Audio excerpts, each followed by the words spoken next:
Are you an exercise coach or on your own wellness journey? You're in the right place. 7 Movements presents. Welcome to the Ask Sinner Show with your hosts, Dan Tatton and John Sinclair. Hi everyone, welcome to episode 9 of the Ask Sinner Show. Hi John. Hey buddy. So John, question here coming from Tim, and he says, I already work a job that requires me to move all day. I checked out your Take 7 program. I'm a drywaller. What can it do for me? Oh, great question. Physical labor, you're moving all day long. The only challenge to doing a lot of physical labor activities throughout the day is that most of them are repetitive.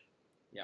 So, for example, if you're a drywaller, you're carrying drywall in all the time, you're pressing that board into the wall, they're drivers, right? So they're driving drywall screws into the wall. They might have to hold them up and drive them into the ceiling. You got a lot of repetitive stuff going on. That's a tough job. You got it. So what we want to do is we want to do some things that are going to free up those areas of connective tissue and joints that have as a result of the activities that you're doing for long periods of time. So if you have to shovel a lot, or you're a landscaper and you're moving big heavy objects, or you're maybe into drywalling or framing and plumbing and those types of things, we're in your odd positions throughout the day. Those things we want to reinforce with some strength training, but also prep the body for the ability to be able to do those more efficiently. And so how we designed the Take 7 program was specifically around regions of the body. So if in the Take 7 program, if you have complaints of your upper back or shoulders being stiff and sore, go ahead and do some of the strategies in there, because they're designed around improving mobility, which is increasing space at the joint, creating circulation to that connective tissue, which drives oxygen into that area, which primes the nervous system and sets those tissues up to be ready to do some work. And it also helps prime the body for the task at hand. So we've had some registered nurses from nurses' aides that are using this program, where prior to going into moving a patient off a table or out of a chair or out of bed, they will do these strategies for the lower back, knowing that will prepare the connective tissue for having to be in an odd position, right? And so for the drywaller, I would say probably the hand and the wrist, the shoulder, the thoracic spine, so the upper back, and probably the hips and lower back would be areas that I would focus on for that particular individual. Cool. Would you have any recommendations when Tim would do these, or is it just whenever, or before work, after work? Kind of what would be his best strategy there?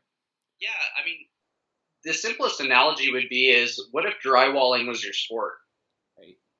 Right? What would you do prior to your sport? So if you know that, okay, I'm going to go out on the ice and I'm going to start skating around, what's your prep before you go out on the ice, right? You're probably going to try and do something to kind of loosen yourself up. So I would say doing something in the morning, right? Because you're pretty stagnant overnight. You're not moving around very much. So doing like our 7-minute morning is a great idea to do first thing in the morning, because that'll just help hydrate the body and get some fluid moving through the body and create some space body-wide.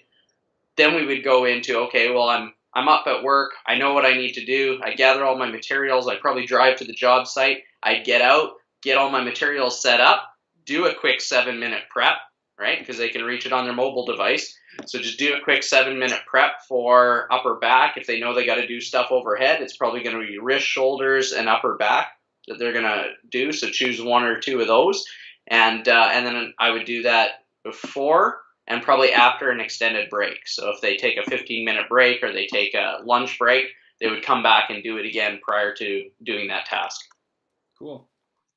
I think, Tim, just go use it and try it, and you'll see the difference it makes, really. Question of the day, John. It's a quick one.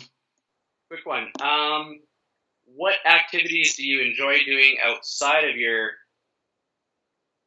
sports or outside of your job, and what's one new one you would like to learn, and how do you know somebody that actually does that so you have a friend to kind of go out and take it out. So for me, I want to go out and I want to learn how to play Frisbee golf. Right. We've got a Frisbee golf right up by my house here, John. So when you come visit in July, that's what we'll have to do. We'll do it for sure.